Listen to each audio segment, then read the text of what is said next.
Bien, pues buenos días, buenas tardes y buenas noches, para que no haya nadie que se nos escape de esta intervención que tenemos este martes 1 de diciembre. El tema que se va a presentar y que vamos a compartir con ustedes es el que ven ustedes de fraternidad, conflicto y reparación. Un tema muy ligado a todo el trabajo de todas las organizaciones, sobre todo de la línea de desarrollo interior. Nos interesó sobre todo plantearnos este tema porque desde el origen se puede decir de casi todas las organizaciones de esta línea, la línea de desarrollo interior, de desarrollo espiritual, siempre hay una serie vamos a decir, de diferencias, de complicaciones que se dan en este entorno. No es la única línea, ¿no? En otros entornos también. Pero nosotros nos queremos centrar mucho ahorita en este entorno y quizá puedan surgir aquí algunas ideas que puedan ayudarnos a todos a mantener más unidas los grupos, el trabajo que hacemos y reducir hasta donde sea posible esos conflictos que en un momento dado, no digo las diferencias, porque las diferencias siempre las habrá, sino llegar al conflicto y cómo poder repararlo, como dice también el título. Sí, Enrique. Sí, buenos días a todos. En efecto, vamos a trabajar y ver cómo la sociedad teosófica no es ajena a que no se manejen bien las diferencias y se generen conflictos y por lo tanto distancia entre los miembros, y eso va en contra de uno de los preceptos más importantes de los teósofos, que es no solo hacer un núcleo de fraternidad, sino promoverlo. Entonces creímos importante bucear un poco, profundizar un poco en el tema, y que es un tema como poco común que se toque, por lo menos como como lo vamos a tocar, para hacer reflexiones y poder vivir más en armonía entre todos, tolerarnos, repararnos, etcétera, etcétera. Entonces, empezamos cuando quieras, Isaac. Empieza, sí. Empezamos, ok. Bueno.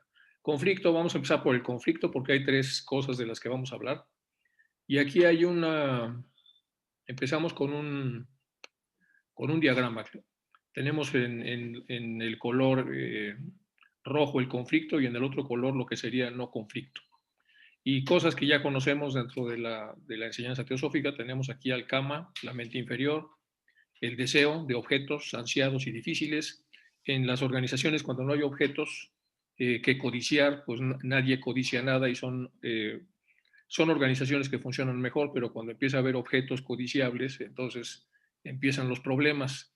Y los objetos codiciables son cualquier cosa. En el caso de la sociedad teosófica, el objeto también puede ser el propio conocimiento, se convierte en un objeto deseable. Entonces, lo que aparece en muchos de nosotros es el deseo del objeto, sin contrincantes, y si tenemos, entonces empieza una lucha por conseguirlo. Si se consigue, no hacer sufrir a otros en la lucha sería una ventaja y entonces nos vamos al no conflicto, pero si a la hora de conseguirlos hacemos sufrir a otros, entonces nos vamos sobre el conflicto. Aquí entonces se enciende el karma. En el futuro le harán sufrir por otros en la lucha, es lo que el karma va a producir. El karma también se conecta con el hacer mal uso del objeto.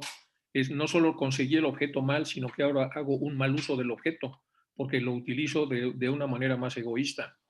El karma también se comunica de esta parte con el detectar y castigar y hacer sufrir a los demás aspirantes para debilitarlos y evitar que puedan tener el objeto que yo poseo.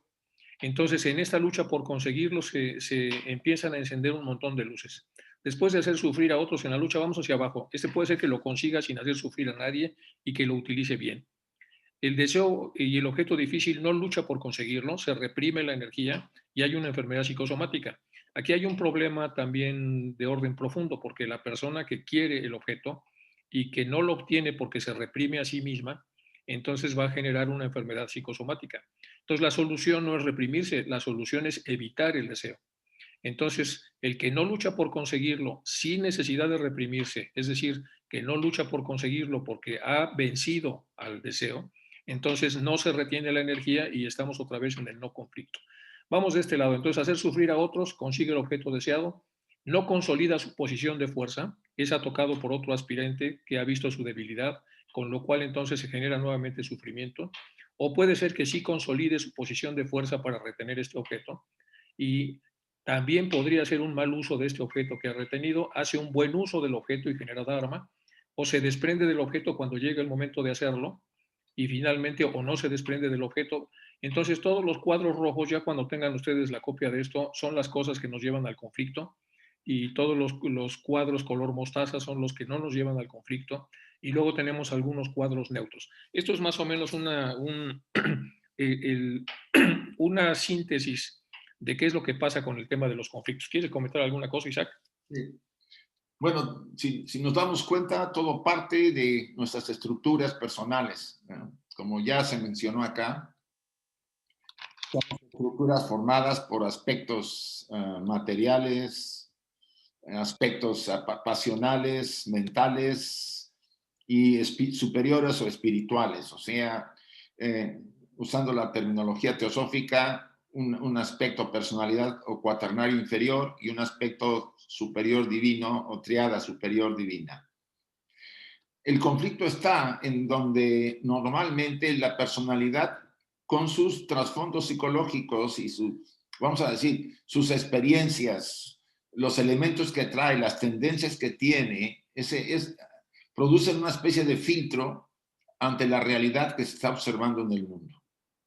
Si hay ahí en nosotros aspectos que ni siquiera a veces somos muy conscientes de ellos porque no nos conocemos lo suficiente, entonces, ¿qué va a pasar? Que aunque yo asuma que estoy en mi derecho de conseguir tal objeto, por ejemplo, una propiedad, ¿no? Que esto ha ocurrido en algunos momentos, en algunos países, algunos miembros muy sagaces han maniobrado y se han quedado con una propiedad que era destinada al trabajo de la sociedad teosófica. Ellos se tienen que justificar primero del acto que están cometiendo. Tienen que justificarse ante sí mismos y ante los demás. Y eso tiene que ver con ese bagaje que todos tenemos internamente y que quizá en un momento dado no fuimos capaces de descubrir o de ver y que afloró cuando vimos la oportunidad ambiciosa de hacer algo. En otros casos, no he tenido yo una posición de poder, por ejemplo.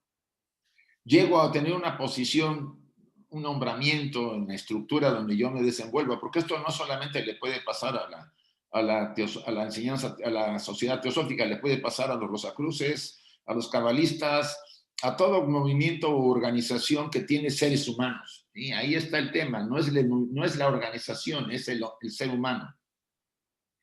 Que de repente era un estudiante, como les digo, un estudiante conocido, casos así, vamos a decir, devoto, entregado, siempre estaba dispuesto a servir y ayudar, y pues por esa actitud y por su capacidad de trabajo y de entrega, es nombrado, tiene una posición. Pues de repente hay una transformación. Y el sujeto empieza a hacer y a tomar decisiones sin compartir, sin consultar con la organización, decisiones que incluso envuelven cuestiones económicas que no podía tomarla porque no le pertenecen a él o a ella, sino le pertenecen a la organización. Todo eso que parecía que no era posible que le surgiera a alguien porque pues, lo habíamos visto, lo habíamos conocido, pues está en nosotros, es inevitable.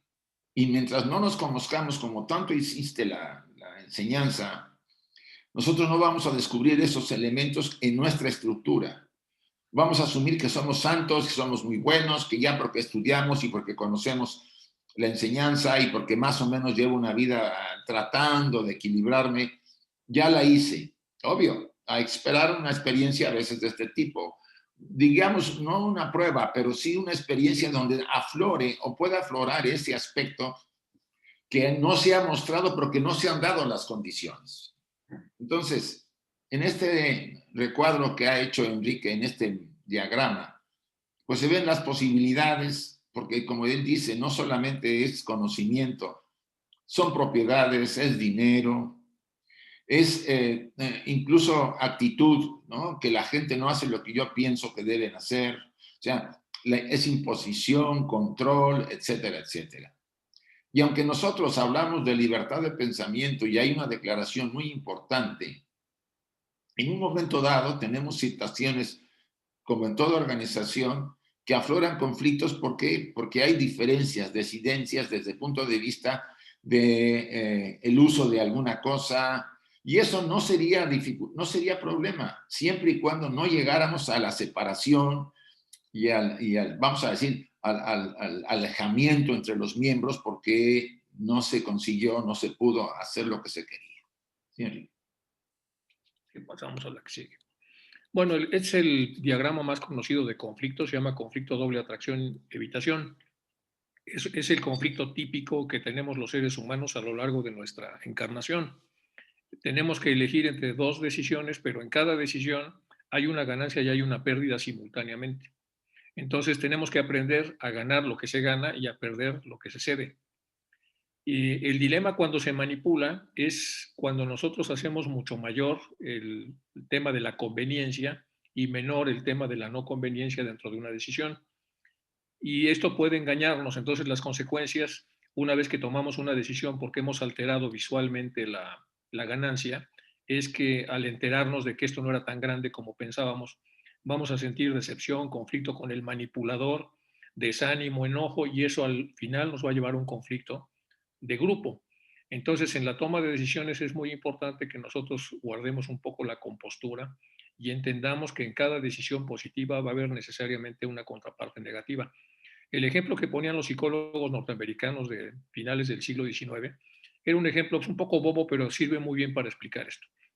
El ejemplo es una chica de pueblo que recibe, después de un noviazgo muy largo, recibe una carta donde la aceptan en la universidad y le dice al novio que le han aceptado en la universidad, y el novio le dice, pues si te vas a la universidad, terminamos. Entonces la chica dice, decisión A, me quedo con el novio, pero no voy a la universidad. Decisión B, me voy a la universidad, pero termino con el novio. ¿Qué es más importante? Pues la chica esta va a ver a la abuela le dice, ¿qué universidad ni qué 8 cuartos? Lo más importante es tu vida matrimonial. Entonces, la decisión A es la importante, quédate con el novio, y tendrá que reprimir este deseo, que es el deseo real de ir a estudiar. Pero si va a ver al profesor que tuvo ella en la escuela, le va a decir al revés, tendrás que ir al pueblo, tendrás que ir a la universidad, y manda a volar este novio, macho, etcétera, lo que sea, y toma la decisión, y en cualquiera de los dos casos podría equivocarse. Entonces, la no equivocación no existe, pero sí existe la posibilidad de que la persona entienda que hay un pago en cada decisión y asuma ese pago. El asumir el pago permite entonces que la tasa de conflictos baje y nosotros podamos interactuar. Porque en el caso del otro lado del cuadro, aquí si falla el matrimonio, entonces hay un malestar con la abuela y se genera un conflicto en la familia. Si falla el hecho de irse a la universidad, entonces hay un malestar con el profesor, con la persona que aconsejó, con la persona que se acercó a dar su punto de vista. Entonces, la persona en solitaria debe resolver este tipo de conflictos. Y nosotros nos vamos a encontrar estos conflictos todo el tiempo, y no está ajena la sociedad teosófica a este tipo de conflictos.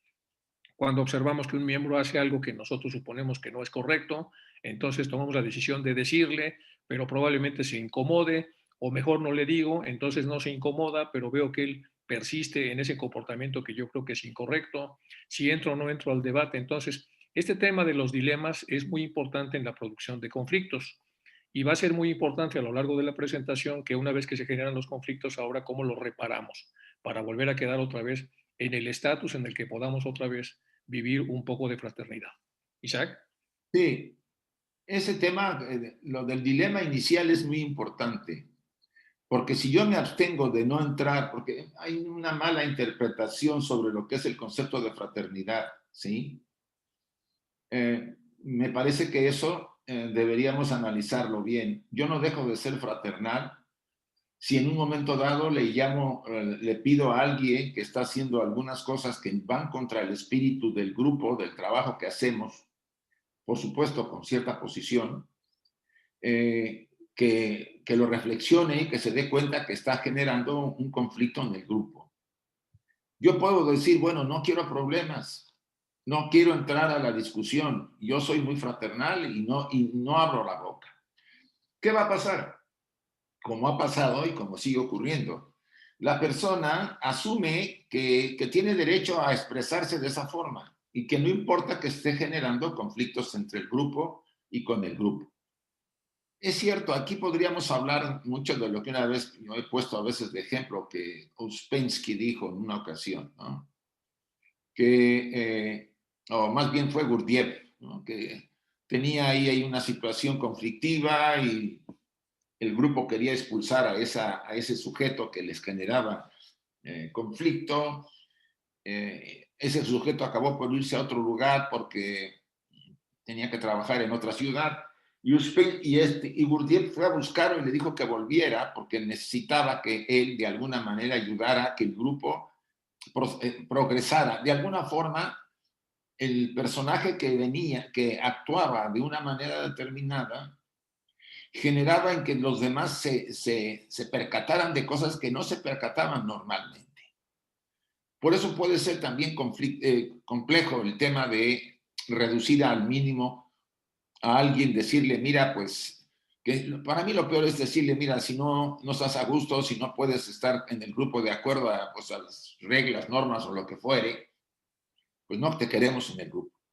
Eso para mí es el extremo de un trabajo, siempre y cuando, por supuesto, no bordee la ley, ¿no? Porque a veces hay actitudes contra la ley, incluso la ley humana, en donde no le queda otra al grupo que tomar medidas jurídicas para poder defenderse, ¿sí? De sujetos que pues, se han querido aprovechar, sobre todo en lugares como las propiedades o estructuras de la misma sociedad, o le han robado, que eso es realmente, como yo he sabido de robos de bibliotecas, ¿no? Por libros que eran muy antiguos y que la persona que estaba ahí encargada pues se llevó libros y después pues no se los querían reclamar porque eran muy fraternales.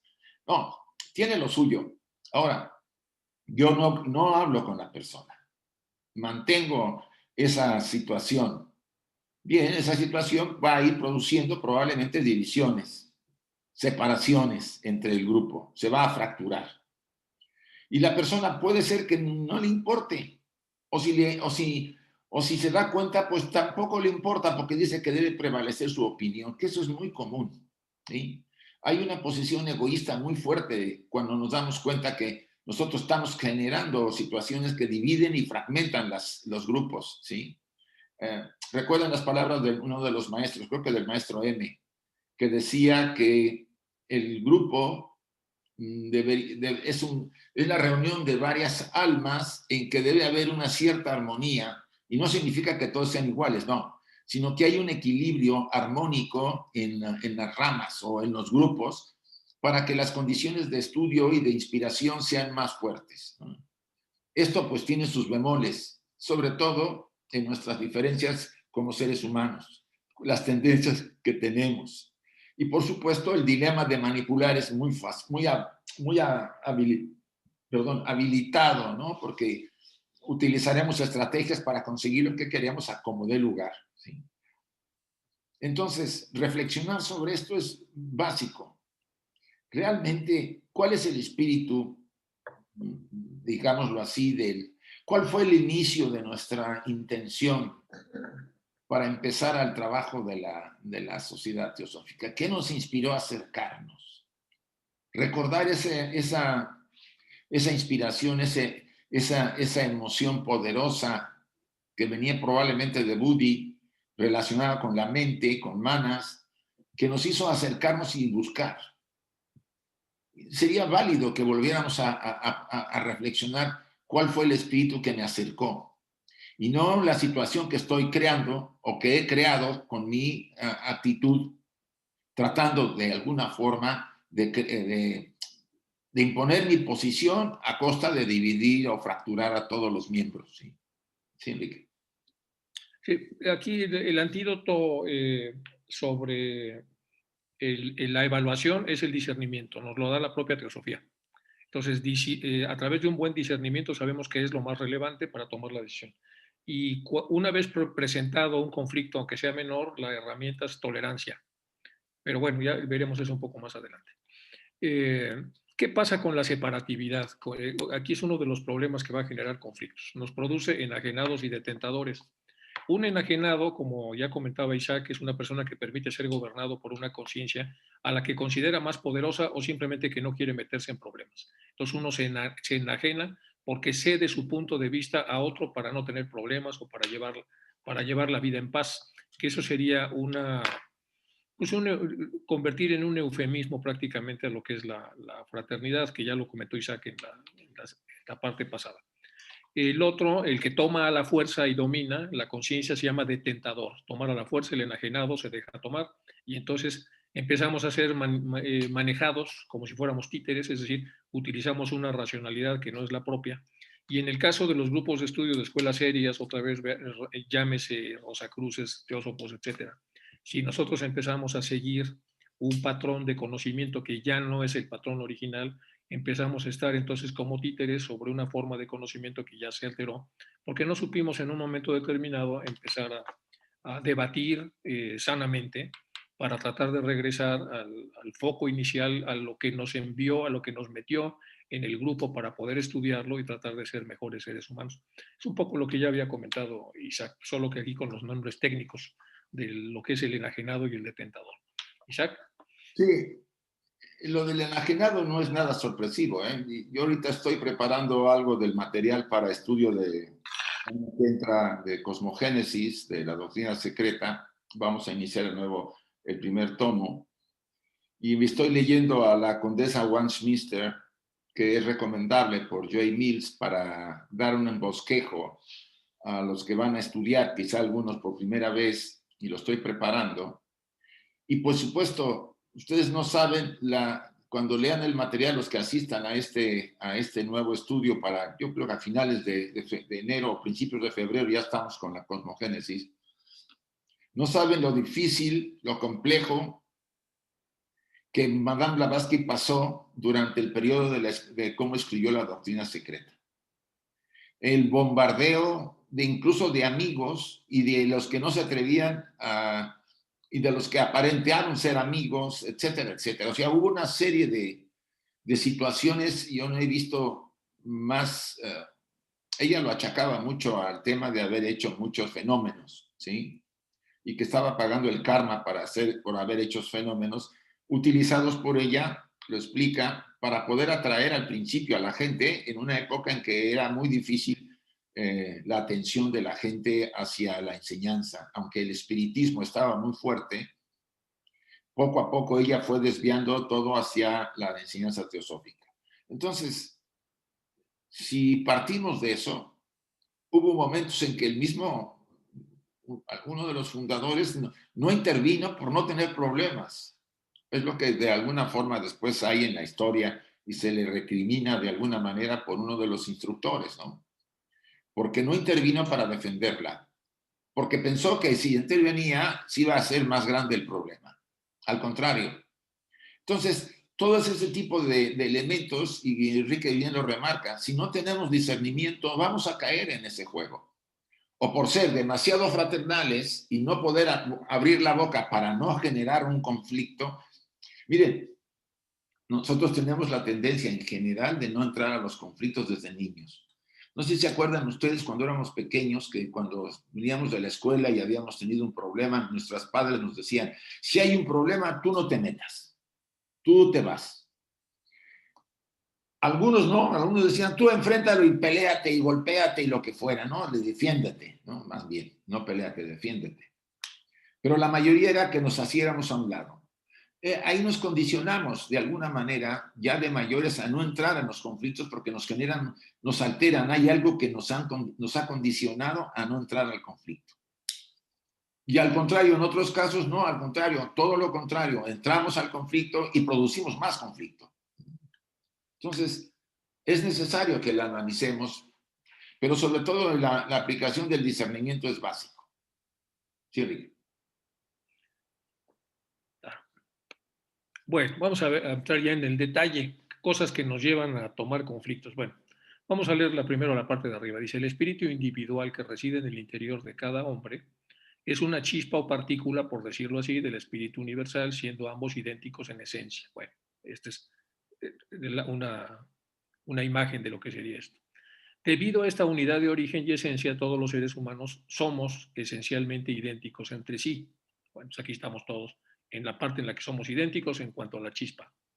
A pesar de la gran diversidad que ofrece la condición exterior, es decir, el grado de avance que tenemos en muchísimas cosas, en tacto para decir las cosas, en la amabilidad para llevarnos unos con otros. Por ejemplo, yo escuchando a Julita desde que la conocí, es una mujer enormemente fraterna. Ya la vimos hace un momento antes de empezar la charla. Entonces, es una mujer cálida, generosa, amable, etcétera, y además con un currículum impresionante. Entonces, lo que vemos acá es que encontramos diferentes grados de desarrollo, unos más adelantados y otros menos adelantados. Aparentemente somos iguales, pero en esta línea no somos iguales, somos diferentes. ¿Y qué hace estas diferencias? Pues la separatividad, etcétera, etcétera. Y sobre todo las partes de expansión. Vamos a ver aquí una parte de expansión. Nuestro verdadero yo, separado y unido del yo inferior, el contacto se hace a través del puente que todos conocemos, que se llama Antacarana. El espíritu individual que reside en el interior de cada hombre es una chispa o partícula, por decirlo así, del universal, lo que viene aquí arriba, siendo ambos idénticos en esencia. Y de este lado vemos a un gato que dice el ideal inapropiado de vernos siempre mejor de lo que somos en el plano físico, es decir, en este de aquí. Y como nos vemos mejor, a menos que estemos deprimidos y nos veamos peor, pero el problema aquí del conflicto va a ser vernos mejor. Dice, en el autoconocimiento real debemos vernos como somos para poder transformarnos. Este gato se está viendo que es un gato, pero está pintando un tigre. Y al final, en su carnet de identidad va a tener la foto del tigre, porque cree que es tigre, pero no es tigre, es gato. Y esto le va a generar ya un conflicto a los demás cuando los demás sienten que él se siente tigre siendo gato. Y empieza aquí todo el lío cuando la gente empieza a luchar en toda esta parte que es una parte mudable o movible. Entonces, repasando, hay una chispa general, en esto somos idénticos, en esencia somos seres fraternos por naturaleza. El problema es cuando entramos ya en las personalidades, en las formas, en la forma física, en los dones que tenemos, en las cosas que hacemos. Debemos percibir que aquí hay una diferencia, es una diferencia real. Y en esas diferencias reales, pues debemos reconocer a las personas que tienen pues más trayectoria, que tienen más conocimiento, que tienen más devoción, que están más enfocadas, que han sacrificado más para estar ahí. Isaac ha mencionado varias veces a Juan Viñas, entonces Juan Viñas que aparece en el próximo número de la revista Panamericana, aparece Juan con todo el desarrollo y toda la devoción, toda la aplicación que tuvo, y no queda más que admirarlo, y aunque le encontremos un pequeño defectillo, pues tolerarlo, porque al final de cuentas él va adelantado, y entonces puede ser un buen aliciente para todos saber cómo vive un adelantado, cuánto conocimiento trabaja un adelantado, etcétera, etcétera. Y nosotros en diferentes grados de retraso, pues lo vamos siguiendo a él y también vamos jalando a los que vienen detrás de nosotros. En pocas palabras, mucho del problema del conflicto se va a centrar en esta línea de aquí. Y es donde debemos ser tolerantes unos con otros respecto a las tolerancias y debemos ser debates sensatos, sinceros, con mucho tacto para que la gente pueda ubicarse dentro del contexto hasta donde sea razonablemente posible y poder guardar una fraternidad a través de estas diferencias. Es lo que se llama unidos en las diferencias, que es esta parte de acá. Y aquí es unidos, esto está más fácil, unidos en las semejanzas, pero el problema está aquí, en las diferencias. Isaac. Sí, el tema de la imagen. Ustedes y yo nos hemos hecho, acuérdense que la personalidad viene del concepto personare, máscara, ¿sí? Entonces tenemos una máscara para socializar, usamos, perdón, varias máscaras durante el día, sin darnos cuenta, ¿eh? En general las personas no son conscientes que tienen una máscara para ir a ver a la madre, otra máscara para el trabajo, otra máscara para ver a sus amigos, otra máscara para irse de botellón, otra máscara para... ¿Por qué? Porque socialmente nos hemos ido condicionando y además la estructura requiere, la personalidad requiere una protección. Normalmente nos vemos mejor de lo que somos, eso es real. Ya hay un pasaje donde el maestro dice, uno de los pensamientos de este mes, que dice que nosotros tratamos, que debemos vernos tal como somos para que realmente entonces podamos empezar a iniciar nuestro verdadero trabajo de crecimiento y desarrollo. Si nos vemos aumentados como se ve la personalidad y no se da cuenta de aquellos aspectos, porque la máscara cubre la parte, aspectos difíciles, oscuros que todos tenemos, pues es inevitable el conflicto con otros que también hacen el mismo proceso. O sea, vamos a decir, el aumento de la imagen para más agradar a los demás, conseguir lo que quiero, ser reconocido, brillar, etcétera, nos trae ciertas consecuencias. No somos eso. Somos una parte de eso, pero mucho, quizá en un momento dado muy diferente, ¿no? Escondida tras la máscara. El verdadero ser humano es el que debe verse tal como es. Y nosotros en esta escuela, en esta sociedad en la que estamos, necesitamos vernos tal como son y aceptarnos tal como somos. No pretender aparentar o aspirar a ciertas imágenes que no nos corresponden. No es fácil porque eso nos da inseguridad. A la estructura personal le genera inseguridad. Recuerden que estamos constantemente buscando seguridad y si si no somos muy inseguros, pues recurrimos al control y queremos controlar todo, ¿no? Cuando la inseguridad es excesiva, lo que llamaríamos la autoestima está muy baja, la persona quiere controlar, ¿sí? Quiere, o se inhibe porque ya no quiere entrar a la dificultad de sentirse mal. Entonces, no estamos hablando de extremos, estamos hablando de algo aparentemente normal, pero que realmente, si lo analizamos, es quizá la fuente de muchos conflictos. Esa imagen artificial que nos hemos creado de nosotros mismos, que no somos así, porque probablemente tras la máscara hay también mucha bondad, mucha comprensión, mucha paciencia, pero no la exhibimos porque no nos queremos ver débiles, ¿no? Es muy, muy frecuente oír que las personas que muestran aspectos positivos son débiles, ¿sí? Aparente la sociedad como está creada, de que es competitiva y conflictiva, pues quiere más gente que parezca energúmena o dictatorial que gente que trata de negociar. Yo sé que eso no es en todo, sobre todo hay líneas en el campo de la administración y de desarrollo en las sociedades que están más en el campo del equilibrio, de la armonía y de ganar, ganar, como se dice, ¿no? Pero todavía persiste el tema de la competencia muy fuerte. Y esa competencia demanda que alguien sea fuerte y el otro sea débil. Y nosotros exageramos en ese caso. Y no se puede, no podemos evitar que eso lo podamos llevar a nuestro, vamos a decir, nuestro espacio personal de trabajo interior. Cuando entramos en contacto con grupos, hermanos, amigos, en donde pues la imagen nos da seguridad, la imponemos, aunque genere conflictos. Pues, yo soy así, así seré y así me moriré, dicen algunos. Pues qué lamentable que lo piensen así. Si no estamos acá para eso, estamos acá para ir puliéndonos, siendo mejores cada día. Sí, Enrique.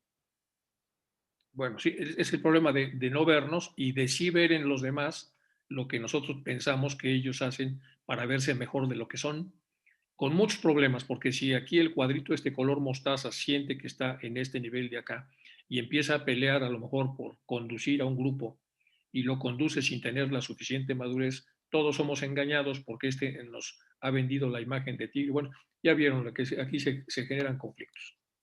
Vamos ahora con los niveles de desarrollo de individuos y de comunidades. Eh, Comunidades muy desarrolladas tienen poca desigualdad social, una atención mínima al ego inferior, una atención máxima al ego superior, valores superiores en la convivencia, templanza, consideración, apoyo, solidaridad, aprecio, altruismo, bondad, generosidad, comprensión, tolerancia, tendencia eficaz a la reparación. Estas son comunidades muy desarrolladas. Las medianamente, pues desigualdad social media, atención media del ego inferior, atención media del ego superior, valores medios en la convivencia, colaboración siempre que haya retribuciones justas, porque si no, ya no. Una combinación de altruismo y egoísmo, competencia bajo reglas estrictas para que nadie se salga del huacal, conflictos sometidos a jueces con sanciones a las faltas, porque se priva el principio de desconfianza mutua y se hace todo de acuerdo a las reglas para evitar las sanciones. Intolerancia media.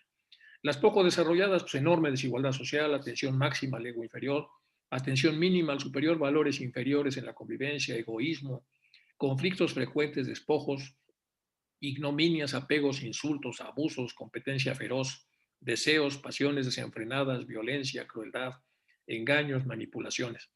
Bueno, yo no digo que podamos hacer una radiografía de las ramas para ver dónde andan, pero obviamente deberíamos tratar de que funcionaran en la parte de muy desarrollados. Un ejemplo de comunidad desarrollada, porque alguien puede preguntar, oiga, pero eso no existe. Bueno, vamos a ver. Por ejemplo, en los monasterios tibetanos se pueden ver ese tipo de comunidades, incluso entre seglares, no nada más entre los monjes. La comunidad de esenios, veamos a los esenios. El título hermano usado en la iglesia primitiva era esenio. Constituían una fraternidad o un coinobión usado en la iglesia primitiva, pero parecida a la de los primeros conversos. Lo dice Blavatsky en Isis Simbel. Los esenios fueron un grupo singular, vivían alejados de las grandes ciudades. Sus bienes eran comunes, la gran mayoría de ellos, prácticamente todos, perdón, se me brincó aquí quiero terminar de... La gran mayoría de ellos, su alimento era muy sencillo, muy simple, dedicaban mucho tiempo a la oración y a la meditación y llevaban una vida muy contemplativa, casi perfecta. Entonces, eso ya ocurrió en el pasado y puede ocurrir o sea, podemos aspirar a tener grupos muy desarrollados de donde se desprende una bonita convivencia, fraternidad y por lo tanto desarrollo. Isaac. Pues sí, yo estoy también con el ideal de que pudiéramos llegar a tener probablemente haciendo un trabajo de reflexión personal en las ramas, en los grupos, en las diferentes escuelas que hay, que también tienen conflictos por alguno de estos aspectos, que pudiéramos poner de nuestra parte el ideal de que si nosotros tratamos de ser mejores seres, el intentar ir puliendo nuestra naturaleza en el proceso en el que estamos, vamos a decir, es la oportunidad que estamos reuniéndonos con otros que lo están intentando hacer. Y que ahí la calidad y las recomendaciones que tanto se nos dan en varias de las mensajes que los maestros indican y Madame Blavatsky, de que la caridad y la atención y el altruismo y, vamos a decir, la templanza, la paciencia, pues deberían prevalecer. No es fácil, insisto, yo lo reconozco, dependiendo también los temperamentos, la estructura psicológica del sujeto y también las condiciones del grupo, que puede ser que en el mismo grupo no se dé, vamos a decir, haya algunas diferencias que impidan que esto se pueda dar por razones incluso a veces de la logística del grupo, de la estructura del estudio, etcétera. ¿Qué podemos hacer? Tender a ayudar al desarrollo. Y yo siempre he pensado que debemos empezar por nosotros. O sea, si yo quiero ayudar, debo empezar por transformarme a mí mismo, ser mejor ser humano. Darme cuenta que si yo hago cambios, va a cambiar el medio en donde yo me estoy moviendo. Y eso es una pauta.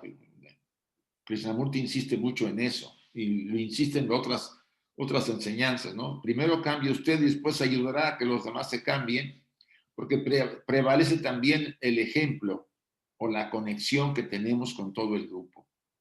Entonces, esta es una responsabilidad individual.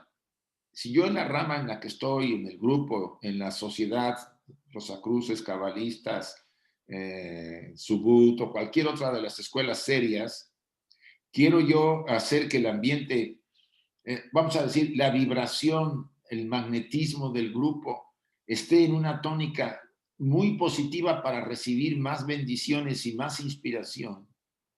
Debería yo empezar por mí mismo. ¿Qué poder hacer? Pues analizarme, tratar de conocerme, ver dónde estoy, dónde están mis lados que deben ser reconsiderados, vamos a decir, modificados hasta donde yo pueda. O sea, intentarlo hacer. Más que ir al grupo y tratar de poner, yo puedo poner, reorganizarlo, ahora vamos a estudiar de esta manera, ahora vamos a hacer esto, el otro, ahora vamos a tener estas reuniones en tal día y por Zoom y por esto. No sirve de nada eso solamente es la parte exterior. Si yo sigo con el conflicto y generando conflictos a otros y peleándome porque no hacen lo que yo quiero y discutiendo porque yo tengo la razón y los demás no la tienen. Y no se llega a nada por mucho que yo pueda elaborar o construir. desde el punto de vista administrativo, la logística, o el orden, o las reglas del grupo, del reglamento famoso que a veces nos apegamos a él para defender nuestras posiciones, etcétera. Entonces, empezar por nosotros. O sea, estamos apelando a que cada uno reflexione consigo mismo, que veamos por qué.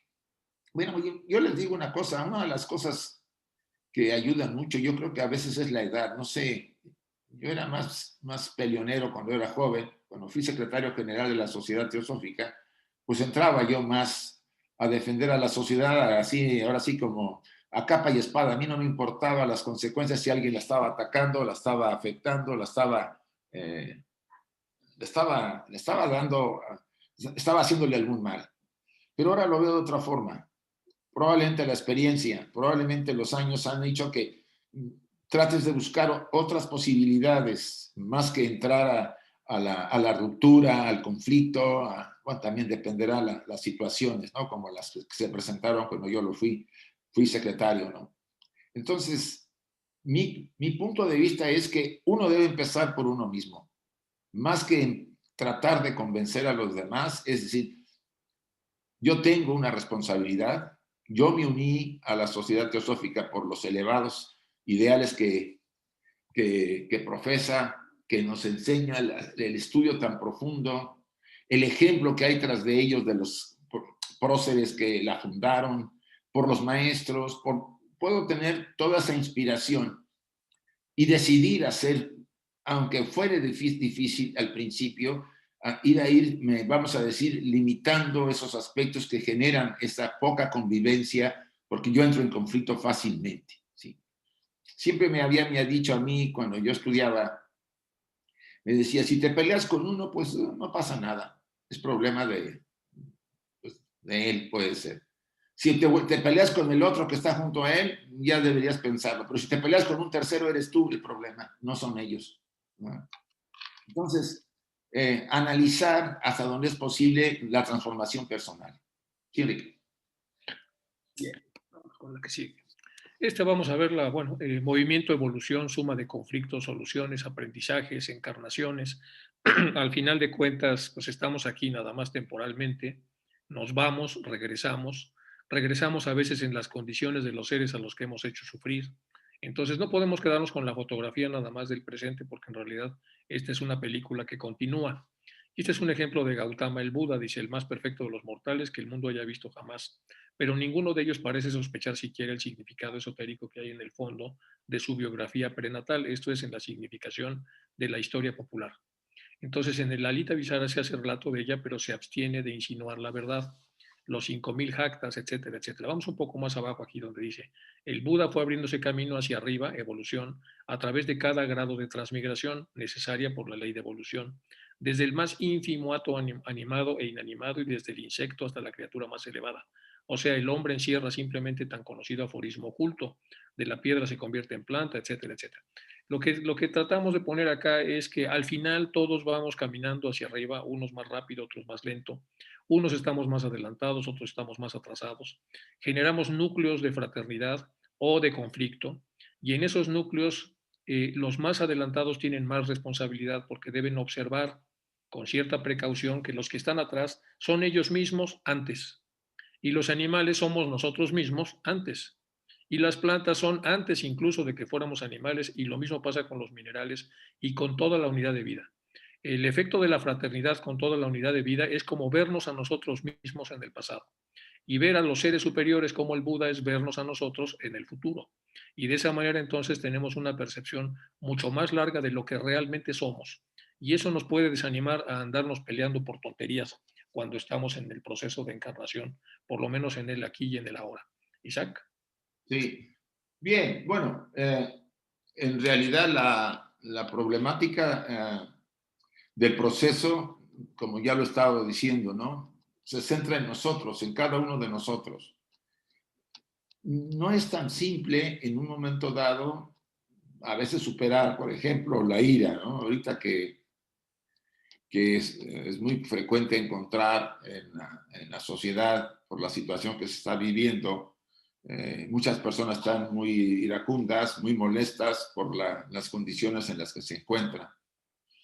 No es ese tipo de ira que puede ser temporal o puntual, porque las emociones tienen su valor y su peso en determinadas situaciones. Me refiero a aquel sujeto que no admitiendo contradicciones, sobre todo el que tiene una mentalidad muy dogmática, muy digamos, hasta fanática, ¿no? de los conceptos, no admita diferencias en su opinión y en su manera de ver las cosas y en las indicaciones que esté dando si tiene una posición. Y si no la tiene, pues no admite que alguien venga y le diga qué hacer y no hacer o cómo hacer las cosas porque se siente que él puede aunque no tenga la posición. Esta disyuntiva vuelvo otra vez al mismo concepto de discernir. Si el Buda fue abriéndose desde las etapas más bajas, cuando es lo que habla mucho de su proceso de reencarnaciones hasta llegar a donde llegó, fue superando debilidades muy poderosas y fue poco a poco creciendo y desarrollándose. Y él es un ejemplo, de alguna forma, y hay otros ejemplos de no tanta altura, pero que también mostraron esa capacidad de transformación. Pues no podemos nosotros decir que somos la excepción, que yo no estoy en ese plan de poder transformarme, yo soy así y así sigo y así me voy a morir. Bien, uno de los temas que cuesta mucho a veces aceptar es ese elemento de que yo soy inamovible, que mi estructura personal no se va a mover porque así soy y así la paso bien y no me importa. Bueno, hay al final de la vida de cada uno de nosotros una especie de resumen en donde ya no hay tiempo para corregir. Ahorita podemos corregir, ahorita podemos tomar medidas. Al final de la vida nos pasan así como dice en el video de todo lo que hicimos. Y lo más complejo de esto es que el alma se da cuenta de las grandes oportunidades que dejó pasar, de las tonterías que armó y que hizo sufrir a mucha gente, también de los actos positivos que haber cometido, porque no siempre todo es así. Pero ve que pesa más el pasado conflictivo que lo positivo.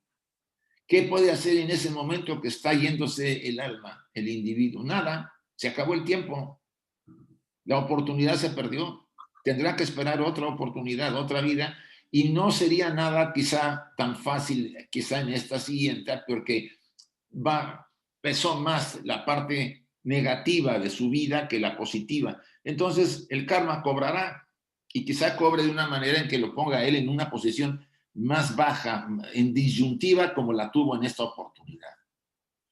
A veces la gente piensa que porque tiene una posición económica más o menos resuelta, que tiene cierta posición pues, de influencia y que de alguna forma está privilegiada, vamos a decir, por los dioses, se puede vamos a decir, valer de esos momentos de explosivos emocionales para hacer y deshacer alrededor de ella, porque según ella lo merece, ¿no? Yo creo que aquí hay grandes equivocaciones en nuestra manera de verlos, sobre todo desde el punto de vista social.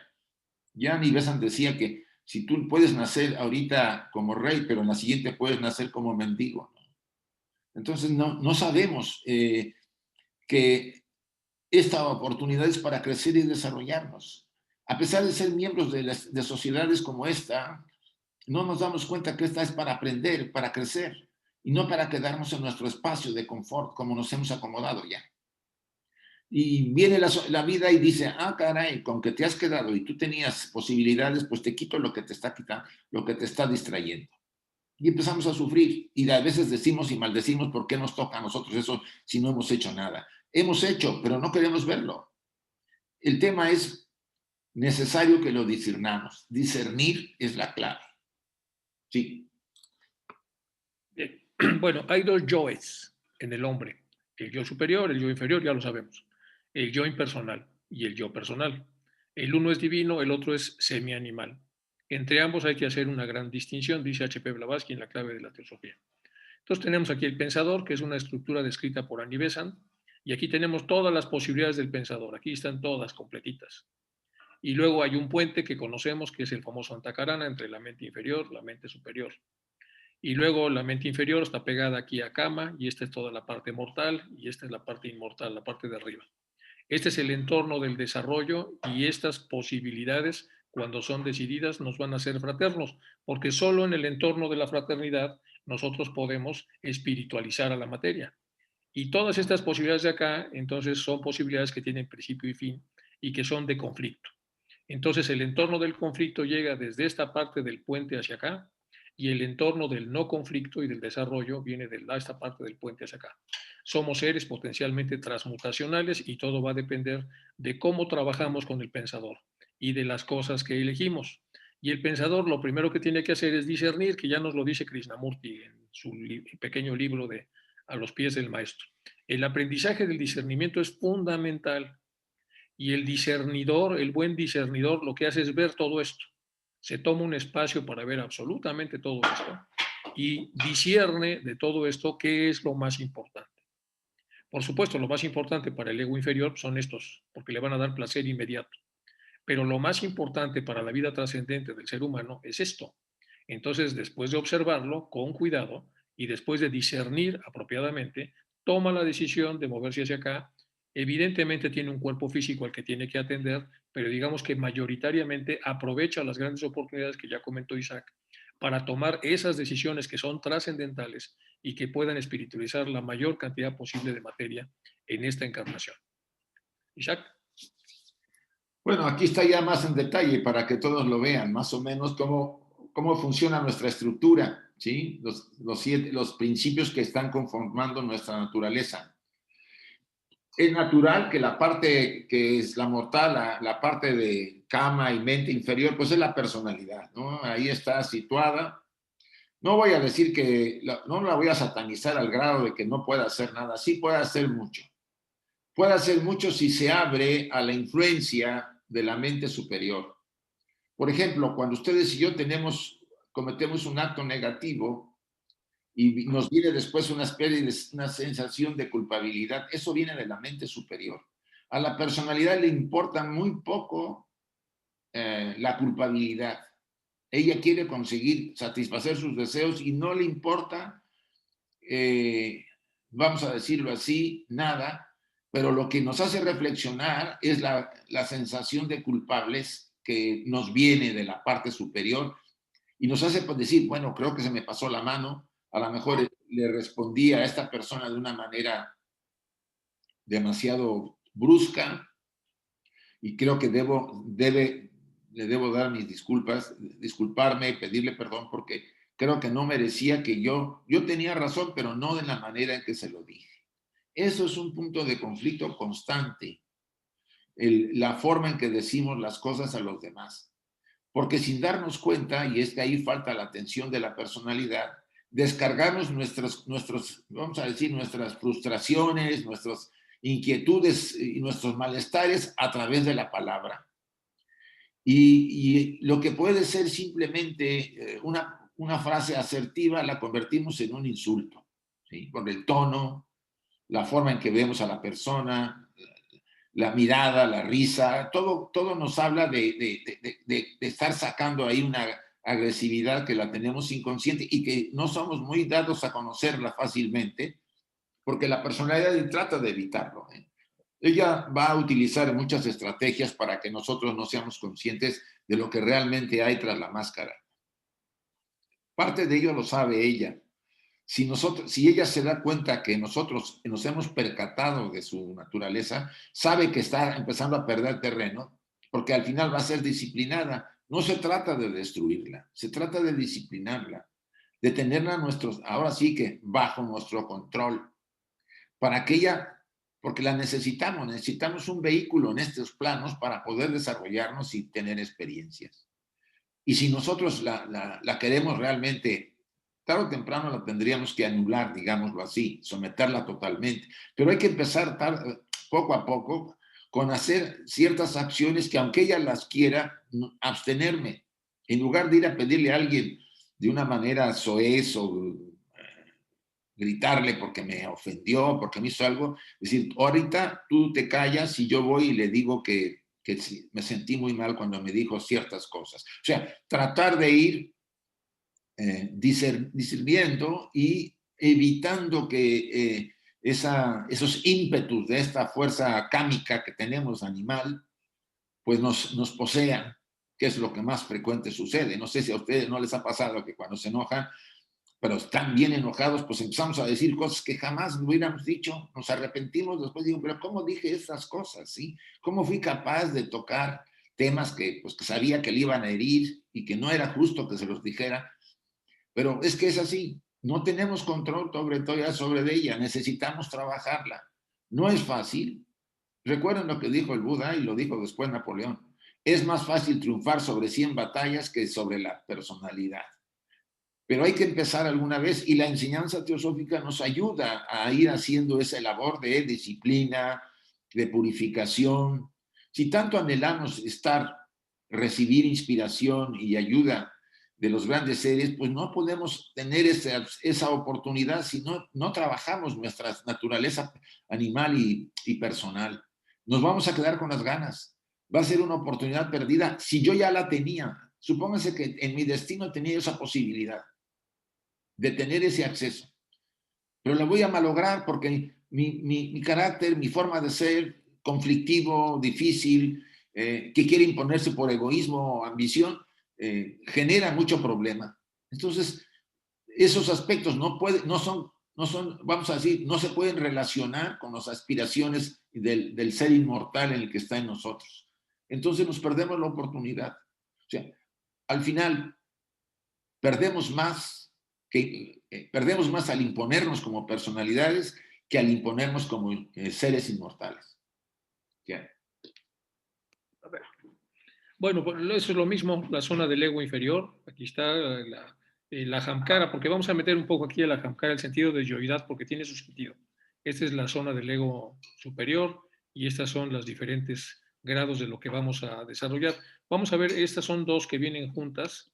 Está aquí nociones del yo. Yo soy el yo inmortal, el yo superior, el que sí soy, y también soy, lamentablemente, también el yo disperso, dual, el que se encuentra aquí fragmentado y fracturado en estas opciones. Entonces, tenemos en estas partes de acá la parte más superetérica con muy poca materia y de esta parte de acá las partes donde la materia es mucho más densa. Entonces, ¿qué soy? Pues soy obviamente una síntesis de las dos cosas, pero muchas de las confusiones que van a chocar con la fraternidad son estas nociones mal hechas de qué soy. Soy un integrante de la sociedad teosófica que solo le basta con asistir a las reuniones, con pagar su cuota, o soy una persona que fuera de la sociedad teosófica y de los recintos necesita mostrar una conducta intachable, digna de pertenecer. Eso ya viene aquí arriba. O el propio carnet de pertenencia, eso viene aquí abajo. La fiesta de celebración de los 100 años, eso viene aquí abajo. La vida muy meditada, muy vigilada para tratar de utilizar todo este conocimiento y acervo y tratar de ser mejores y sentir unos ratos de culpa para tratar entonces de redimirnos y de corregirnos, eso está en la parte de arriba. Entonces, en las nociones del yo soy es muy importante hacer una reflexión más allá de la profundidad normal para entrar realmente a fondo y saber cuál es mi compromiso y qué soy al convertirme en teósofo y qué soy si no lo fuera. Y eso nos va a ayudar mucho también a dirimir los conflictos de fraternidad. Isaac. Ahorita me vino la idea de la coherencia. Es uno de los requisitos más importantes, bueno, uno de los requisitos, no el más, uno de los requisitos importantes en el sendero espiritual, ser coherentes. ¿Sí? Si yo profeso la verdad, la justicia, la honradez, etcétera, pues si yo lo profeso, debería intentarlo, por lo menos vivirlo, aunque de repente tuviera yo fallos, me cayera, pero me volviera a levantar y corregir y tratar de vivirlo. O sea, la coherencia no significa que soy 100%. La coherencia, aquí también me viene la idea, decía Blavatsky, donde no hay tentación, no hay premio. Y esto viene en relación a lo que quiero decirles. Supónganse ustedes que ustedes no tienen problema para apoderarse de lo que no es de ustedes, vamos a llamarlo así, ¿no? No tienen la tentación de robar, aunque vean las oportunidades. Pero hay alguno que sí la tiene, y la tiene muy fuerte, ¿sí? Porque la trae quizás de otras vidas. ¿Qué va a pasar cuando esa persona que es tentada a tomar cosas y apoderarse de esas cosas, va trabajándose para evitar caer en eso? Va trabajando cada día, sufre porque tiene la tentación de apoderarse, porque hay algo en él que lo invita a que lo haga. Blavatsky insiste, esa persona tiene más peso en su valor de su acción que aquel que tiene poca tendencia a apoderarse de lo que no es suyo. ¿No? O sea, si no hay tentación, no hay premio. Ella insiste en unos pasajes. Y eso nos lleva a que todos tenemos de diferentes tentaciones. No. Hay quien a lo mejor le gusta, vamos a decir, el tema no es muy justo, la persona es injusta, constantemente está valorando y equivocándose sus valoraciones, y cuando empieza a trabajarse, pues le va a costar superarlo, pero eso es más de mayor reconocimiento que aquel que lo hace natural, porque ya lo trae. Y aquí viene lo de la coherencia. Si yo me propuse al principio del trabajo, cuando yo entré a la sociedad, yo recuerdo en el año 78, 79, por ahí, pues había una serie de conceptos que a mí me parecían importantísimos, sobre todo el tema de la fraternidad. Y tratar de modificar mi carácter me costaba muchísimo. Yo era muy agresivo en esa época. Les hablo de los 28, 29 años más o menos. ¿Sí? Entonces, el ir trabajando y puliendo y evitar no contestar fuerte y no imponerme y no querer controlar a la gente, etcétera, me costó años de trabajo. Obvio, y estábamos comprometidos con el ideal y queríamos realmente acercarnos a la fuente, y no había otra manera que ir puliéndonos. Y esto es inevitable. No es suficiente, como dice Enrique, pues asistir, pues ya leí lo que hay que decir y comentar ahí algo y salir de ahí y viva la vida, vivir como me da la gana. Pues no. Se supone que el estudiante trata de ser coherente dentro del grupo y fuera del grupo, y en casa y en donde a todas partes. O sea, al irse conociendo se va dando cuenta que usa muchas máscaras y que va a evitar el uso de tantas máscaras. Él reconocerá o ella reconocerá que las necesita para socializar, pero se dará cuenta cuando se la pone, ¿sí? No puedo tener la misma cara cuando voy con mis amigas o mis amigos que cuando estoy en una reunión de estudio, ¿eh? O cuando voy yo a ver algún evento artístico. Entonces, eso requiere un esfuerzo, no es fácil. Y la mayor parte de nosotros no somos muy dados a esforzarnos. Asumimos que con hacer una o que otra cosa es suficiente. No es suficiente, chicos y chicas, no es suficiente. Y no me refiero nomás a la enseñanza teosófica, sino a cualquier enseñanza de las que son serias, las escuelas serias. Requiere un esfuerzo del estudiante para transformar su vida, para ser coherente con los ideales que quiere profesar. Y aunque se caiga y se levante, yo como le decía a Enrique, y Enrique igual, si estamos hablando de estos valores, no significa que los tenemos 100%, pero cuando caemos, los corregimos, y como estamos corrigiéndolos cada día, podemos atrevernos a hablar de ello. Yo me atrevo a hablar de esto porque cada día estoy revisando qué hice, por qué lo hice, por qué hablé así, por qué hablé asado. Si puedo hablar a la persona y le pido disculpas, me disculpo. No me da temor pedir perdón. Al contrario, busco que se recupere esa estabilidad de relación con los demás. Sí. Bien. Aquí ya se nos complica un poco el asunto, pero a ver, vamos a explicarlo con calma. Tenemos el ego superior, el ego inferior, hay una zona de análisis y esclarecimiento. Para que esta zona se active en el pensador, tiene que haber templanza. ¿Qué es templanza? Pues un estado de control de deseos, gobierno del cuerpo, introspección, ritmo de análisis y capacidad de pausa, entre otras cosas. Esto es la templanza. Entonces la templanza activa al pensador, el pensador hace una pausa y entra en la zona de análisis y esclarecimiento de consecuencias. Es decir, antes de reaccionar o hacer una conducta, analizamos a dónde me va a llevar eso, cuáles son las consecuencias, etcétera, etcétera. Pero luego tenemos al ego inferior y este está en intemperancia. ¿Y la intemperancia qué es? Ansiedad, agitación, desesperación y un deseo permanente de deseo en general. Entonces, en el estado de intemperancia hay una vía libre que pasa rasurando al pensador y se va directamente sobre el tomador de decisiones. Y el tomador de decisiones, si viene de aquí, del ego inferior, pues normalmente va a tomar estas decisiones. Y estas decisiones lo van a llevar a estos estados de vibración que están en esta línea. Y entonces, es decir, un corto plazo donde el deseo daño es activado, pero un largo plazo de sufrimiento, como sabemos a través del karma. Estos tres aspectos, entonces, son tres aspectos que van directamente relacionados por esta zona y todo es porque vamos demasiado rápido, ansiosos, agitados, desesperados y vamos tan rápido que hacemos a un lado al pensador y entonces rápidamente ocasionamos una respuesta. En la parte neurológica es como el arco reflejo, es decir, el arco reflejo no es algo meditado, es algo donde el cuerpo, los nervios del cuerpo reaccionan a un estímulo externo sin que medie ni el tálamo ni ninguna parte del superior del cerebro.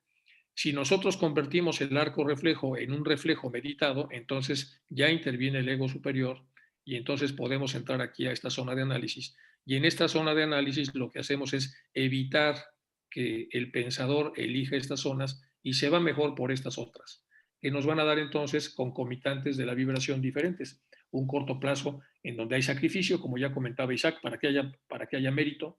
Uno, ¿por qué? Porque tengo aquí toda la idea de que tengo toda la libertad justa de fastidiar al que me ha fastidiado, y hay un corto plazo con sacrificio, un largo plazo gozoso, y luego aquí está como la parte intermedia.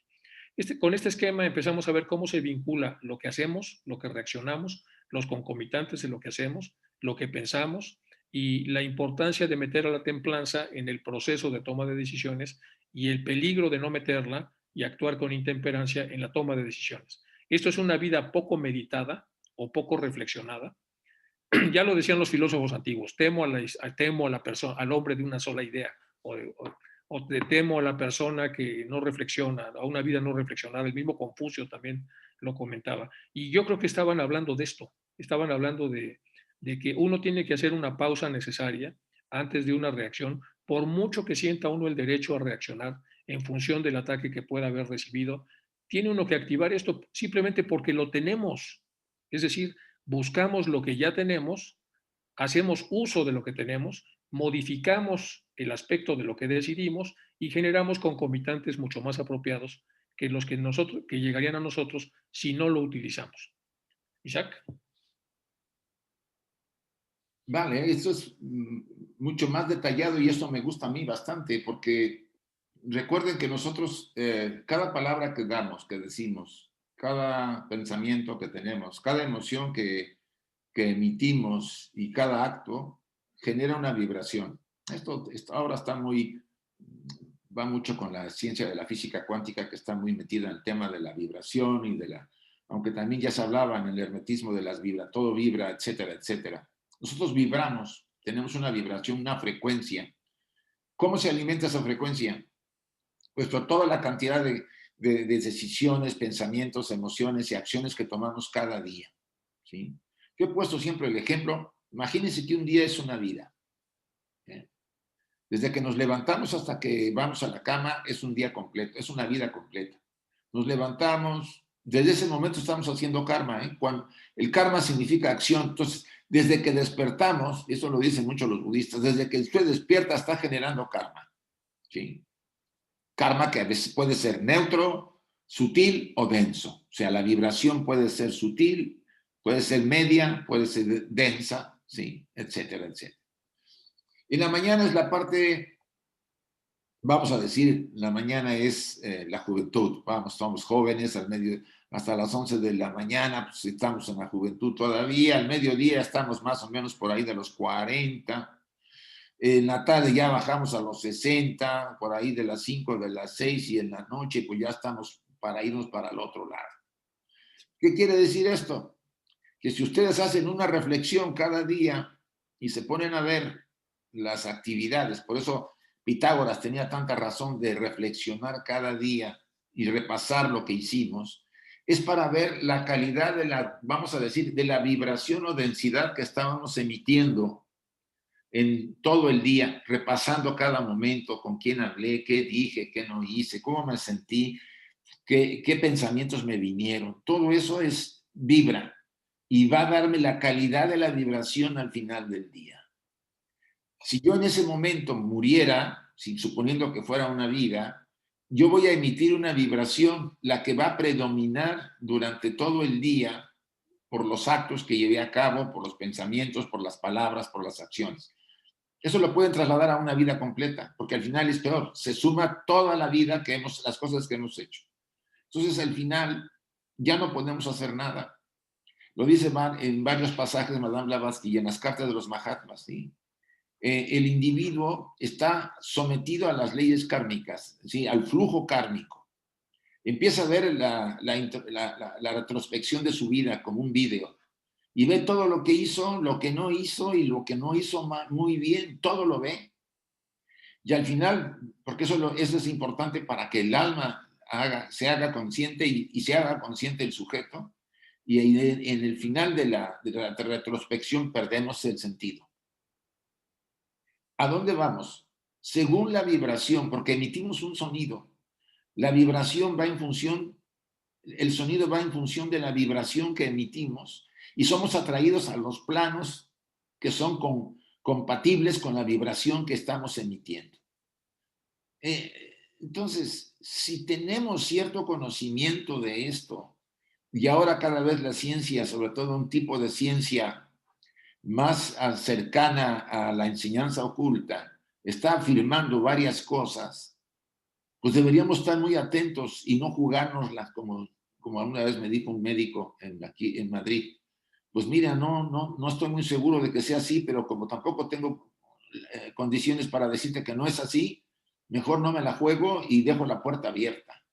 Yo insistiría, para aquellos que están dudando de que esto pueda ser o no ser, analícenlo a fondo, se juegan no solamente la felicidad de una vida por el cobro del karma, sino un proceso donde ustedes van a caer y a seguir sufriendo después de haber sufrido acá. Y déjenlo a eso, la siguiente oportunidad a la que vengamos, pues tendría la tónica del final de nuestra vida, porque al final de la encarnación se determina la siguiente encarnación. Todo nos lleva a que cuestionemos seriamente el proceso de nuestra vida.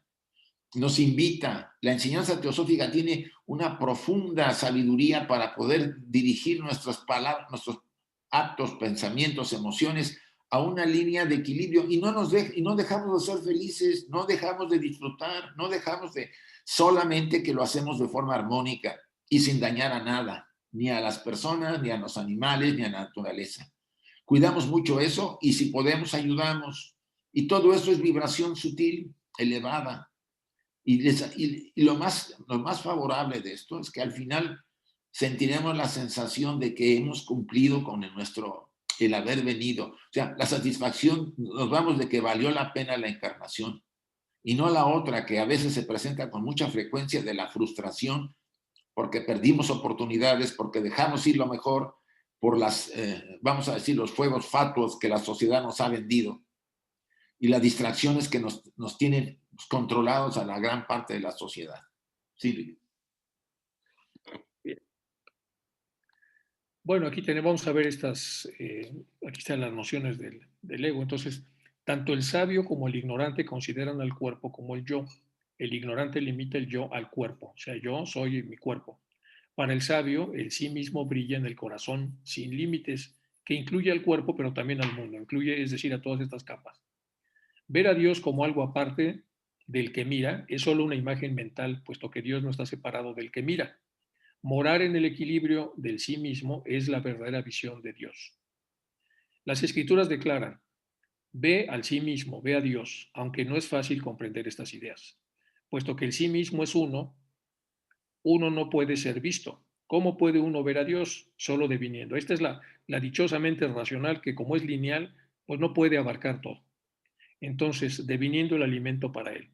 Dios ilumina la mente y brilla dentro de ella, invisible al cuerpo físico. ¿Cómo entonces puede uno conocer a Dios a través de la mente? Solo volver a la mente hacia adentro y fijarla en Él es tener esa visión. El cuerpo no dice yo, no hay nadie que diga yo en el sueño profundo. Cuando el yo surge, todo surge. Encuentra con este agudo intelecto de dónde viene ese yo. Esto es de Bhagavan Ramana y lo importante es otra vez encontrar el qué soy. Pues soy esto con todas estas capas. ¿Puedo verlas? No, mientras no me espiritualice, solamente puedo ver la parte física. ¿Debo confiar en que existen? Por supuesto que debo confiar en que existe, como puedo confiar en la electricidad y en todos los fenómenos que nosotros observamos. Entonces, el hacer un esfuerzo para verme completo es algo que provee la teosofía a sus miembros. Y el poder ver que todos los seres con los que interactuamos también tienen este formato completo, también lo provee la teosofía. Y si nosotros vemos a las demás personas con las que convivimos con este mismo formato, y a veces vibrando, como dice Isaac, en estas partes, a veces en unas partes intermedias, a veces en unas partes más centrales. Pero yo, más que estar juzgando cómo vibran los demás, decido entrar un poco en la vibración en la que todos podamos compartir lo que todos hacemos, lo que todos pensamos y lo que todos leemos, estaremos formando un núcleo de fraternidad. Bastante disperso al principio, menos disperso después, pero estaremos en las bases necesarias para poder integrarnos. Si por ahí, como ya también comentó Isaac, tenemos un escéptico recalcitrante que está dispuesto a ver solamente el yo físico, y no tiene ninguna disposición a entrar en esta estructura, como pasa a veces con algunos de nuestros pacientes, pues uno tiene que cambiar necesariamente la estrategia y pedirle probablemente a la persona que a lo mejor este lugar no es el lugar ideal para que él esté, hasta que no resuelva un poco la recalcitrancia que trae de que esto no existe. Porque si lo dejamos entrar de alguna manera nos va a generar algún conflicto o por lo menos va a elongar mucho más el proceso de fraternidad al que podríamos haber aspirado sin que esta persona tuviera por lo menos o estuviera lista para poder entrar en esta percepción. Bueno, esto es básicamente sobre lo mismo. Estamos viendo varios enfoques para trabajar la fraternidad, varios peligros, varias trabas, varias complicaciones y todo desde el conocimiento que nos brinda la teosofía. Isaac. Sí, yo creo que una de las, vamos a decir, palancas importantes, ¿no? De cambio es el pensamiento, la mente, la disciplina de la mente.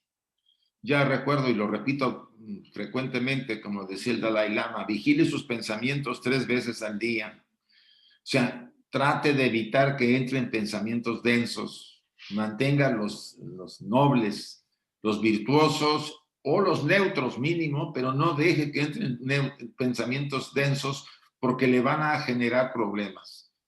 Sabemos muy bien, porque la ciencia comenta, que cuando nos entra un pensamiento de miedo o de tristeza, nos afecta, hay un efecto psicosomático. Se habla de que hay baja de defensas del individuo cuando mantenemos una condición de tristeza mucho tiempo. O sea, a pesar de saber cosas así, hasta muy materiales, de que hay efectos por permitir que ciertos pensamientos de ira, de venganza, de sufrimiento, de miedo, nos van a generar a nosotros sin que podamos, incluso sin llevar a cabo ninguna acción, ya nos está lastimando a nosotros. No hacemos mucho porque estamos en la inercia, poseídos por esas fuerzas.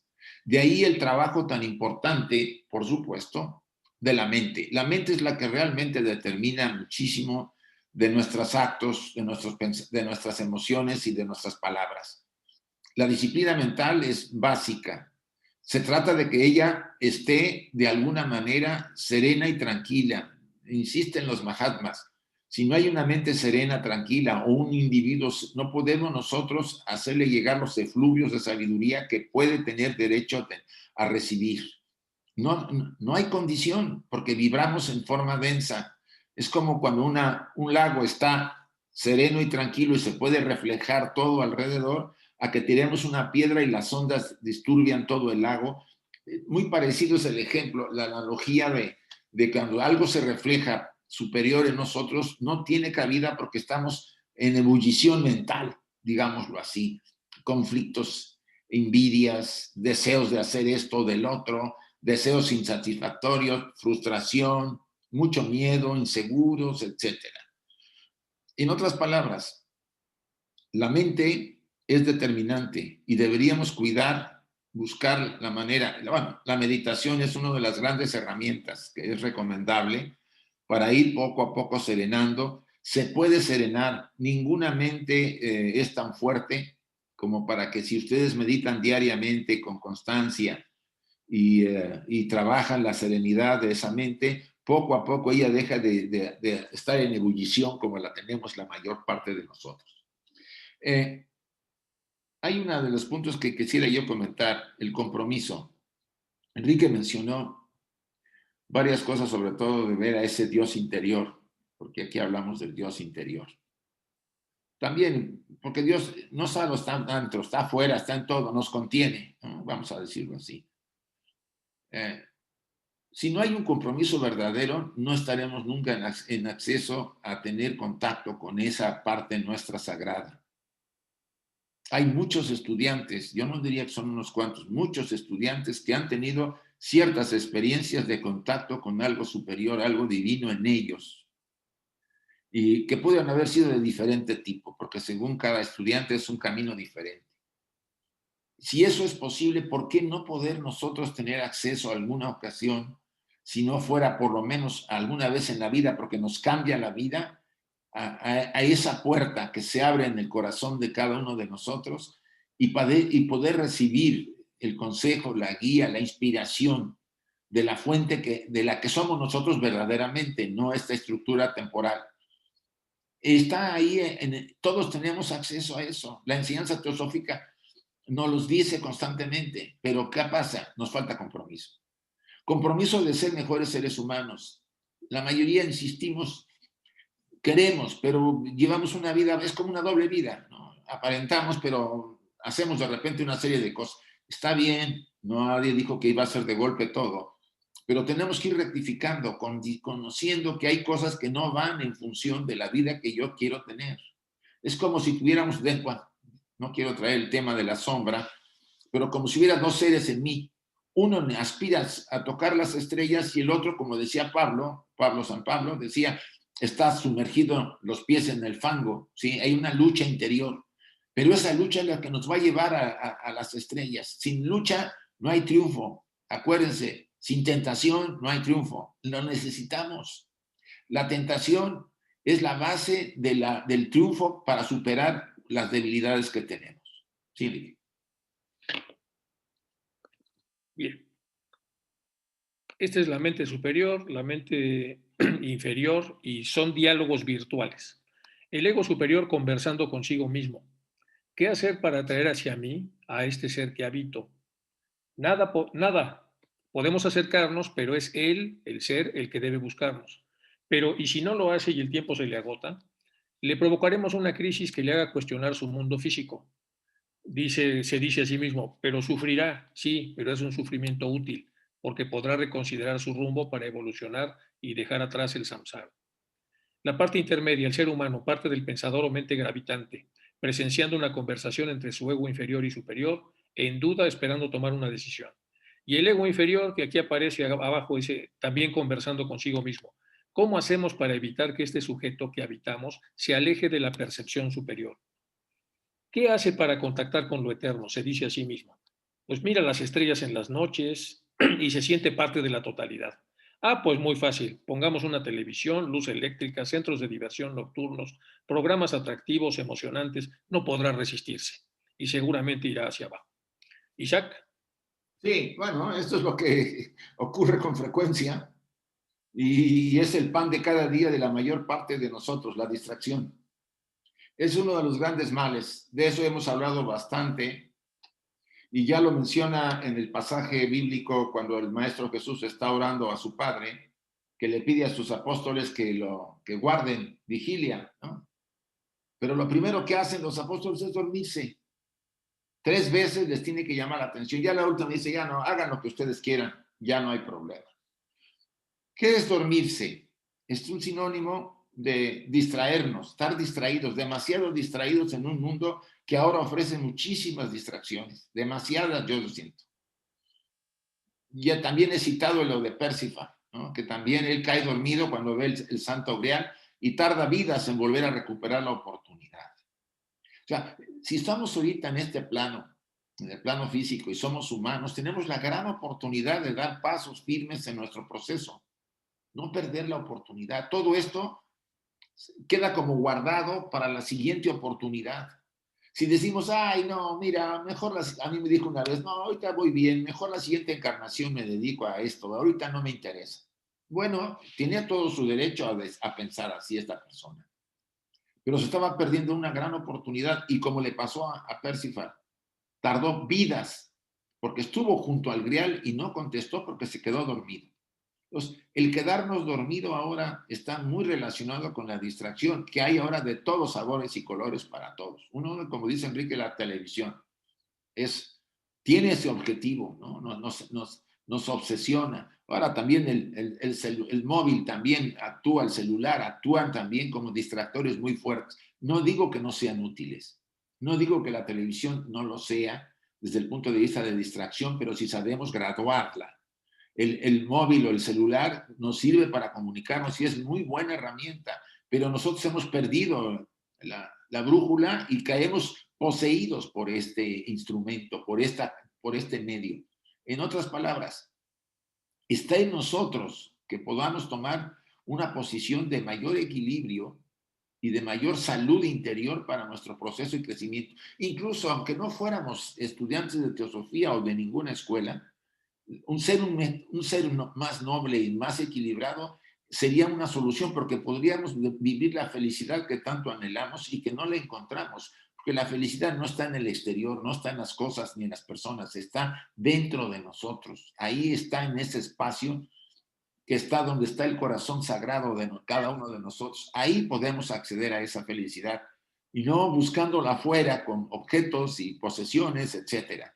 Pero bien, es lo que el ego inferior ha utilizado y sigue utilizando y tiene mucho éxito, sobre todo en la mayor parte de las personas, no digo que en todas. Sí, Lee.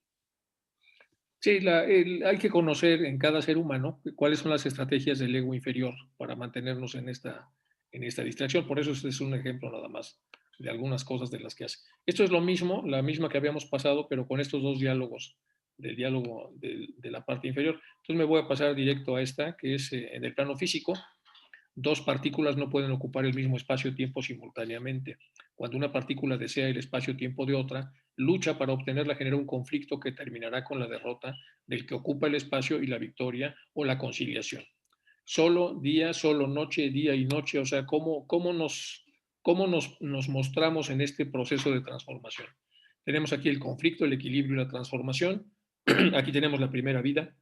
Entonces, el sujeto A, oscurecido por la ambición desmedida, despoja al sujeto B de su espacio-tiempo. Esto ya es hablando en términos más humanos. Lo despoja de algo.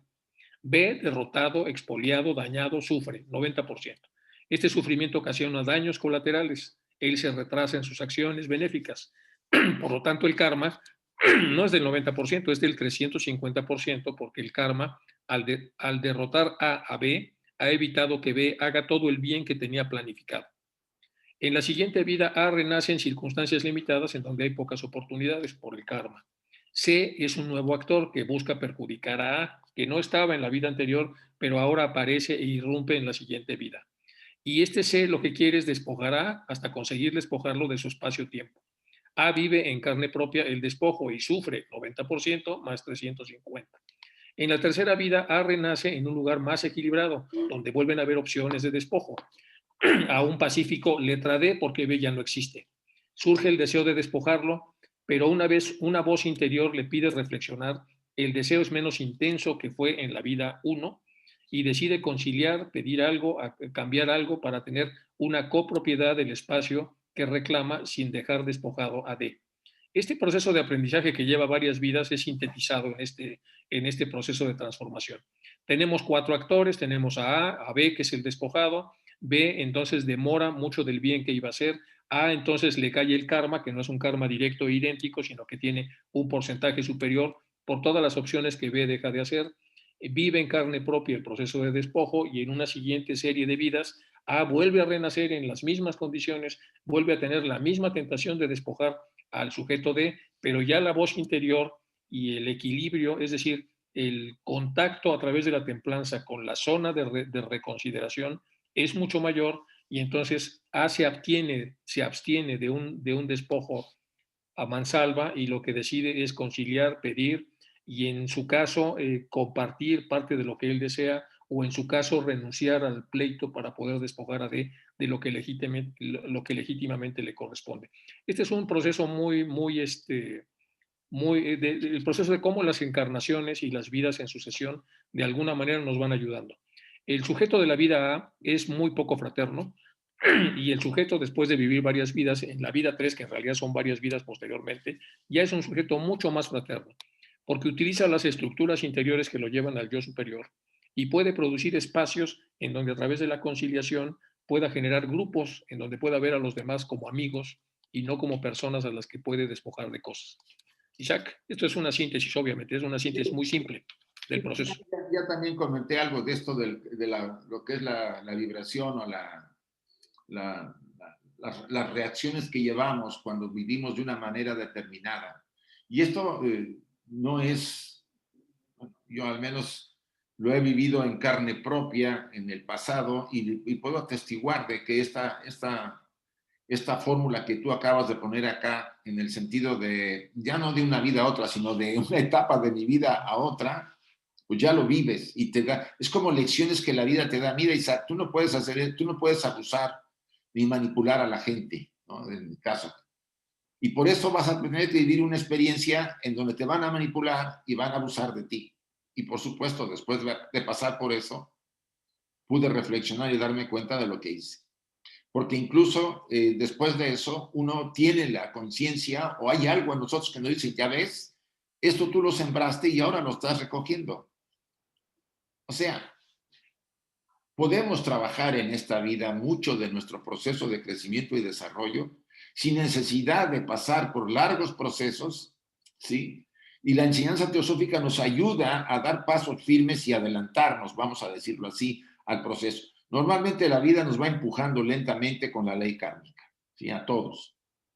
Pero la enseñanza teosófica nos dice, tú quieres acelerar tu proceso, date cuenta de estos elementos, conócete a ti mismo, purifica tu corazón, equilíbrate, etcétera, y acelero el proceso para no ese largo camino que todavía me toca y que le toca a mucha gente que no quiere hacer otra cosa que vivir con el efluvio del impulso de la vida normal. Tarde o temprano se llegará, es posible, pero se llevará quizá 10 veces más que un estudiante que quiere ir cada día mejorando. Y lo más importante, que nosotros vamos ayudando a la gente que nos rodea porque la ayudamos porque influimos, porque somos ejemplo, porque dice la gente, mira, sí se puede, esta persona dice la verdad y no miente, quiere decir que sí podemos hacerlo, porque ahí la gente no se cree que pueda haber gente veraz, gente ecuánime, gente justa, ¿sí? Ahora todos piensan que eso es un sueño, una utopía, que no es verdad. Es real, pero lo hemos abandonado porque la personalidad se ha encargado, tiene muchos instrumentos y medios para poder hacernos olvidar nuestro verdadero destino. No es la tierra no es nuestro hogar, aquí estamos de paso. Es como venir ahora sí que no de vacaciones, pero venir a un país a visitarlo y ya nos quedamos acá, ya no queremos irnos. No, esto lo vamos a dejar. Y nuestro verdadero hogar está en las estrellas, como decía poéticamente Blavatsky. Pertenecemos a las estrellas, no a este planeta. Gracias. Enrique, no sé si lo dejamos para que tengan preguntas. Déjame checar, por lo menos déjame un par de cosas rápidas. Sí, sí, sí. El proceso de vida y trabajo para una reencarnación exitosa. Entonces tenemos acá, porque hay que ver al karma no como un castigo, eso es un error. Hay Sí. que verlo entonces como una energía que ayuda a que los seres humanos evolucionemos. Y luego hay que dar como remedios, o sea, cuáles son los remedios que hay para que el karma sea menos agresivo con nosotros. Aquí la reflexión del slide anterior era que en la sociedad teosófica hay muchos sujetos que si son bien encaminados van a hacer mucho bien.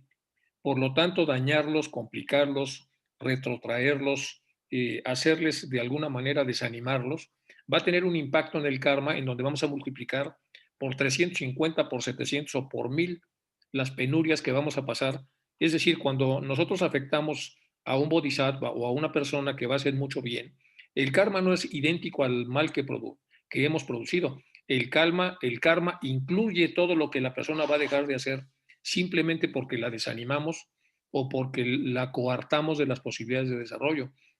Hay que reflexionar que la ciudad teosófica es un núcleo en donde hay gente que de ser bien entrenada y bien dirigida va a hacer mucho bien. Por lo tanto, entonces, la fraternidad no es una opción, es una obligación para que estas gentes no interrumpan sus procesos y nosotros debemos ser actores muy despiertos para evitar que esto pase. Esta es una fórmula también muy simplificada de lo que son las opciones densas, las decisiones sutiles y la reparación. Es como para empezar con la reparación. Una decisión densa, daño a seres, los que sean, me resta. Es decir, me resta las posibilidades de una vida mejor en una siguiente encarnación. El karma nota y las condiciones de reencarnación son desventajosas porque he restado 2. Pero hago una reparación y la reparación disminuye la resta a +1. Por lo tanto, aquí lo que llevo es -1. Pero una semana después o un año después vuelvo a tener otra vez un reto y entonces hago una decisión sutil.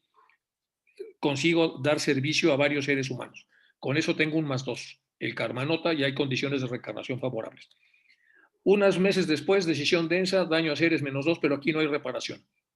Unos años después, decisión sutil, servicio a seres +2, karma nota, condiciones de reencarnación favorables. Promedio final, restando, sumando y poniendo las reparaciones, +1. Es decir, pasé de panzazo a la siguiente encarnación un poquitito mejor. Entonces, gran aprendizaje y las decisiones densas, no tuve las reparaciones suficientes y luego tuve algunas decisiones sutiles. Estas cosas hay que consolidarlas, estas cosas hay que arreglarlas y tenemos que aprender a reparar. El gran aprendizaje es cómo hacer la reparación, porque eso va a ser más expedito el desarrollo hacia lo que viene después. Y si quieres, acabamos con esta, porque ya luego vendría toda la parte de fraternidad. Falta muchísimo material, pero esto nos va a dar entonces para otra charla. Pero si quieres comentar esta y luego abrimos para las preguntas. No, ya puedes seguir mejor. Acabamos si quieres. Acabamos, pero faltan como 30 ¿Qué? transparentes, slides. No, no, bueno, no. Terminamos con esta, ¿no? Esta. Terminamos esta, es el fraterno es autoconsciente, se conoce a sí mismo, tiene una actitud positiva ante la vida, medita antes de reaccionar, ve a las personas como amigos potenciales, evita conflictos y repara si no puede evitarlos, se lleva bien con todos, es compadeciente, entiende las limitaciones de la gente que los obliga a cometer fallos y trata de vivir de una manera armoniosa en convivencia con el medio ambiente. Este es como el resumen de la primera tercera parte de la conferencia. Sí, no es una utopía la práctica de la fraternidad. Ya hay bases en la doctrina oculta que nos dicen que todos somos en la fuente, como en uno de los diagramas aparece, lo mismo, porque a nivel Atma no hay diferencias. Las diferencias pueden que empiece a partir de Buddhi, porque Buddhi sí evoluciona junto con toda la estructura. En otras palabras, si la esencia es la misma en todos, y ese principio de fraternidad es la parte práctica de esta enseñanza, deberíamos ser cada día más conscientes de que hacer un esfuerzo por vernos mejor, por no vernos diferentes, no vernos separados, a pesar de que pues, el entorno y las condiciones y los sentidos nos marcan las diferencias y los separados. Poco a poco cada quien puede hacer un gran esfuerzo y empezar a ver incluso a la gente que la ve tan diferente pues, como algo enriquecedor y no como algo que hay que rechazar. Es un esfuerzo que nos va a llevar quizá vidas para poder lograrlo, pero finalmente es un esfuerzo que vale la pena porque nos va a hacer que un mundo mejor se abra para todas las siguientes encarnaciones. ¿Sí? Bueno, pues entonces pasamos a las preguntas. Faltan todavía 2/3 partes de la No, conferencia que ya lo veremos para después. sí, no lo vamos a... De reparación, etcétera. Lo dejamos para otro momento, pero mientras podemos entrar a las preguntas, ¿no? Sí, no quites todavía, voy a bajar, a quitar de grabar, ¿sí?